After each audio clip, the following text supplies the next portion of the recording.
The Case of the Counterfeit Note, St. Albans, England, 1925. The golden afternoon bathed the main market stalls, where fruits gleamed like jewels, and the cries of vendors competed with the sound of an old barrel organ. Pierre Durand, 18 years old and keen-eyed beneath his navy blue beret, walked casually, absorbing the aromas and British accents, until a commotion pulled him off course. In the small bookshop on the corner of the square, a middle-aged man argued with the clerk, while a police officer tried, without much success, to intervene. "I'm telling you, this note is a counterfeit!" exclaimed the bookseller, holding a banknote by its edges, as if handling something filthy. "And I'm telling you that's not the note I gave you," retorted the customer. "You swapped it for that one." The officer scratched his head, hesitant. Pierre stepped forward. "Excuse me, I'm Pierre Durand. Perhaps I can help." The officer raised an eyebrow, surprised. "Pierre Durand? Wait, I've heard my chief mention you.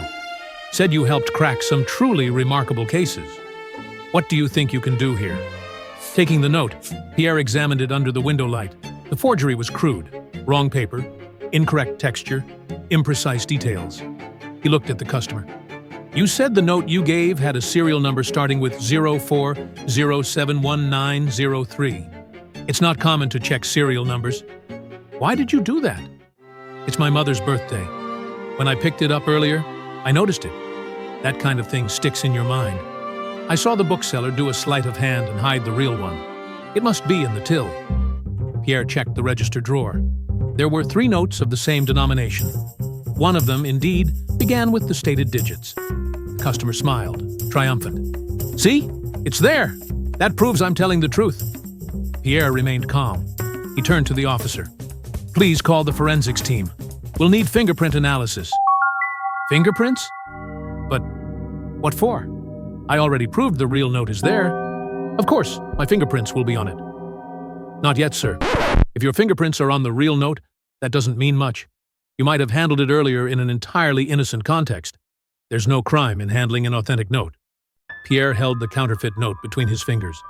"But if your fingerprints are on this one, then there will be no doubt you handed the fake to the bookseller. Contrary to what you believe, it's not about you recognizing the note. It's about the counterfeit note recognizing you. If your fingerprints are here, there's no doubt it was you who handed it over. That, sir, will be the proof." The man fell silent. His eyes darted between the officer and the bookseller, who now smiled. Then, suddenly, the customer turned and bolted out the door. The officer gave chase. The bookseller, still trembling, expressed his thanks. "How did you know he was lying, even with the correct serial number?" Pierre adjusted his beret. When someone is too sure about a specific detail, even before it's verified, they usually want to control the narrative. He knew the note would be in the till because an accomplice had probably used it earlier. The plan was simple: hand over a fake, mention a memorized serial number, and pretend to be the victim of a swap. The bookseller muttered, "You seem to have a sixth sense for these things." Pierre smiled. As he left the shop, the bookseller caught up with him carrying a small package. A gift. A book on esotericism.